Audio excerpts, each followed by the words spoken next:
भाग 9. दोघांच्या मनात प्रीत फुलले. गाडीत दोघेही प्रेमाची स्वप्न बघत असताना पाऊस थांबतो. दोघेही भानावर येतात. खूप वेळ झालेला असतो म्हणून आकाश लवकरच गाडी स्टार्ट करतो आणि आकाश रेणुकाला तिच्या घरी पोचवतो. तिच्याकडे प्रेमळ नजरेने पाहून बाय म्हणतो आणि तो त्याच्या घरी गाडी वळवतो. रेणुका घरात घुसली. अगदी आनंदाने गुणगुणतच तिला बघून प्रिया दीदी आलीस असे म्हणून समोर आली आणि उत्साहातच विचारू लागली, दीदी काय काय घेतलं जिजूंनी? आईस्क्रीम पण खाल्लंस ना? खरंच दीदी, जिजू किती मस्त आहेत ना? रेणुकाने हसत हसतच तिचे गालगुच्चे पकडले. हो ग प्रिया, असं म्हणून तिच्या हाताला पकडून तिच्याच मस्तीत गरागरा फिरू लागले आणि बहिणीला मिठीत ओढून घेतले. सतत किरकिर आणि भांडण करणारी आपली दीदी एवढी मस्तीत, आनंदात आणि खूप मूडमध्ये आहे हे पाहून प्रियाला खूप छान वाटत होते. प्रिया तिची सावत्र बहीण असली तरी तिच्या आईसारखी नव्हती. दोघं बहिणींचं खूप जमायचं. रेणुकासुद्धा प्रियाला खूप जीव लावायची आणि प्रियाचीही आपल्या मोठ्या बहिणीवर खूप माया होती. त्या दोघींची मस्ती पाहून आई ओरडली, रेणुका, माहीत आहे मला आहे तुझं लग्न ठरलं आहे म्हणून तू खूप खुशीत आहे आणि नवऱ्यासोबत शॉपिंगला गेली होती. पण त्यात एवढं दाखवायचं कशाला? लाज नावाची चीज नाही का तुला? रेणुका अगदी हिरमुसली. काय बोलावे तिला कळलेच ना. ती प्रियाला फक्त मी कपडे चेंज करून येते असं सांगून तिच्या रूममध्ये गेली. तिच्या सावत्र आईच्या बोलण्याने तिला थोडं वाईट वाटलं पण तिने दुर्लक्ष केले. असेही ती स्वतःला सावरायला खूप शिकली होती. सावत्र आईचे टोचून बोलणे सहन करत होती. ती सध्या खूप आनंदात होती. आकाशसारखा हँडसम, श्रीमंत आणि खूप प्रेम करणारा नवरा तिला मिळणार होता. आपल्याला एक दिवस या घरातनं जायचं आहे म्हणून छोट्या मोठ्या तिला सतावणाऱ्या घटनांना ती दुर्लक्ष करायची. तिकडे सेहवाग हाऊसमध्ये शीतल इंडस्ट्रीजचा मालक यशवंत सेहवाग यांचे एकुलते एक वारसदार आकाश सेहवाग आपली गाडी पार्किंग करून अगदी आपल्याच मस्तीत थोडेसे नाचत आणि शिट्टी वाजवत, गाणी म्हणत, गाडीची चाबी बोटांवर गरगर फिरवत, छू कर मेरे दिल को किया तूने क्या इशारा, बदला ये मौसम लगे प्यारा जग सारा, असं गाणं गुणगुणतच घरात घुसतो आणि वरच्या रूममध्ये जातो. आकाशची बहीण पिऊ त्याच्याकडे बघतच आईला बोलते, आई बघ दादाकडे. दादासाठी मौसम बदलला. दादा बघ कसा आपल्याच मस्तीत गाणे म्हणतो आहे. आपल्याकडे लक्षसुद्धा नाही. वहिनीला भेटून आला ना, बघ आत्तापासूनच आपल्याकडे कसा दुर्लक्ष करतो. नाहीतर घरात पाऊल टाकल्याबरोबर आई आई करायचा. आकाशची आई हसली आणि म्हणाली, जा ग, काम कर ना तुझं तुझं काय त्या पोराच्या मागे लागते. पिऊ बोलते, तुझा मुलगा कसाही वागला तरी तुला गोडच लागतो. तुझ्याकडे दुर्लक्ष करतो तरी पण.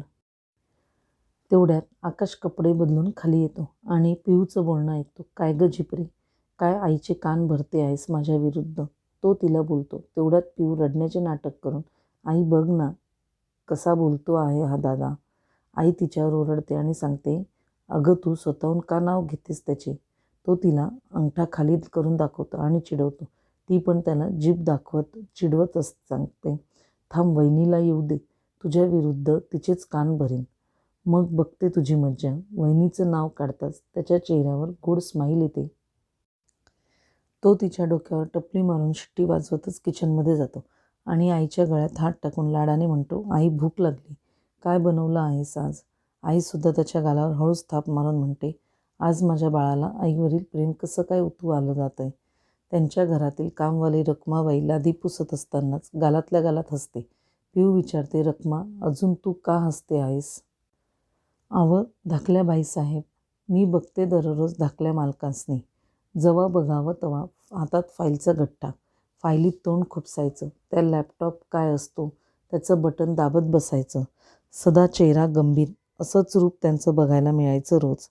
आणि आज मात्र किती रोमॅन्टिक आणि गोड स्माईल करता आहेत आणि आईला किती लाडे बोलत आहेत. त्यांचं असं गोड रूप पहिल्यांदाच बघायला मिळालं. पिऊ रखमाच्या कानात कुजबुजते, रखमा एक सांगू का, ही सगळी माझ्या वहिनीची जादू दादावर केलेली. रखमा म्हणाली, अजून घरात आली नाही. तेवढ्यात धाकल्या मालकांनी मूडच बदलवला. घरात येतील तेव्हा नंदनवन होईल घराचं. त्या दोघांचे बोलणे ऐकत आकाशची आई बाहेर येतात आणि हसतच म्हणतात, म्हणूनच सुनेला लक्ष्मी म्हणतात. हे काही खोटं आहे का? रात्री सगळेजण हसत खेळत जेवतात. उद्या साखरपुडा असतो. सगळे मिळून त्याची चर्चा करतात.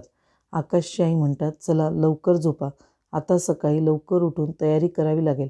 सगळे झोपतात, पण आकाशला मात्र झोप येत नाही. आकाश खूप खुश असतो. दुपारच्या गाडीतल्या रेणुकासोबतच्या आठवणींनी स्वतःशीच असतो. पुन्हा पुन्हा तिचं सुंदर गोड रूप त्याच्या डोळ्यासमोर येते. तो त्याच्या मनातच म्हणतो, अरे पिऊ, म्हणते, दादा असा नव्हता, खरंच मी तसा नव्हतो. आणि स्वतःशीच हसून मनाशीच बोलतो, ही पोरगी मला वेड लावेल वाटतं. खूप वेळेपर्यंत रेणुकाचाच विचार करून कधीतरी त्याला झोप लागते. झोपेतही तिचं स्वप्न पाहतो. सकाळी उठून सगळेजण लवकर लवकर तयारी करून साखरपुड्यासाठी निघतात. रेणुकाच्या पसंतीचा ड्रेस आकाशने साखरपुड्यासाठी घातलेला असतो. त्या ड्रेसमध्ये तो जबरदस्त हँडसम दिसत होता. आकाशच्या आईने आकाशच्या कानामागे काजळाचा टिपका लावते. त्याला नजर लागू नये म्हणून कितीही केलं तर आईचं हृदय ते. त्यांची गाडी रेणुकाच्या घराकडे साखरपुड्यासाठी निघते. रस्त्यातही आकाश आणि पिऊ दोन्ही भाऊ बहिणींची एकमेकांना चिडवणे, मस्ती करणे चालूच असते. आपला मुलगा शांत आणि गंभीर राहणारा, सतत कामात असणारा मुलगा 2 दिवसापासून किती मोकळेपणाने हसतो खेळतो आहे हे पाहून आकाशची आई देखील खुश होते. आणि हे सगळं आपल्या सुनेमुळे घडलं म्हणून सुनेबद्दल प्रेम दाटून येत होतं. साखरपुडा अगदी घरातल्या घरात केला जात होता. थोडीशीच जवळचे नातलग फक्त बोलावले होते. हॉल खूप छान सजवला होता. आकाश आणि आकाशची फॅमिली आणि पाहुणे मंडळी सगळे हॉलमध्ये रेणुकाची वाट पाहत होते. तिची मैत्रीण रियाने तिला तयार करून आणले. चॉकलेटी रंगाचा घागरा, ओढणी, त्यावर चांदीचा वर्क असलेली डिझाईन, काठाला मोराची डिझाईन, असा भरजरी पेहराव तिने केला होता.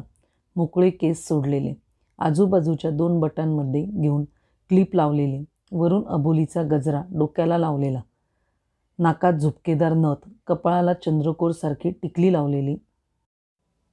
अशा पारंपरिक पोशाखात आणि पारंपरिक मेकअपमध्ये तिचं रूप अगदी जबरदस्त खुलून आलेलं होतं. आकाश तिच्याकडे टक लावून अगदी वेडावल्यागत पाहतच होता. पिहूने त्याला कोपरखळी मारली.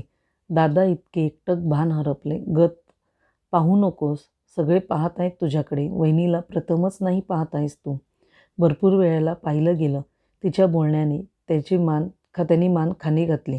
स्वतःशीच म्हणाला, या वेडीला काय माहिती, किती वेळेला पाहिलं तरी प्रत्येक वेळेला रेणुका वेगळंच रूप दर्शवते. त्यात मी तरी काय करू? हिच्या रूपानं मी वेडा होईल की काय? मला सांभाळून राहावं लागेल. त्या दोघांना एकमेकांसमोर पाटावर उभं करण्यात आले. दोघांनी एकमेकांना अंगठी घातली. आकाशच्या आईने फळफळावळ, नारळ, गहू असे सगळे वस्तू टाकून आपल्या घरात येणाऱ्या लक्ष्मीची ओटी भरली. सगळ्यांनी एकमेकांची छेड काढत हसत खेळत जेवण केले आणि साखरपुडा समाप्त झाला. लग्नाची तारीख फिक्स करण्यासाठी ब्राह्मणाला पण बोलावले होते. ब्राह्मणांनी सांगितले, एवढ्या 10 दिवसातच लग्नाचा मुहूर्त निघतो. नाहीतर मग डायरेक्ट 6 महिन्यानंतरचा मुहूर्त निघेल आणि तेव्हाच लग्न होईल. सगळ्यांनी मिळून 10 दिवसातच निघतो तोच मुहूर्त लग्नाचा ठरवला आणि सगळेजण एकमेकांचा निरोप घेऊन निघाले. कथेचा उर्वरित भाग पुढील भागांमध्ये. आता लग्न तर ठरलंय, पण लग्नामध्ये काही अडचणी येतात का काही विघ्न येतं हे बघूया पुढील भागांमध्ये.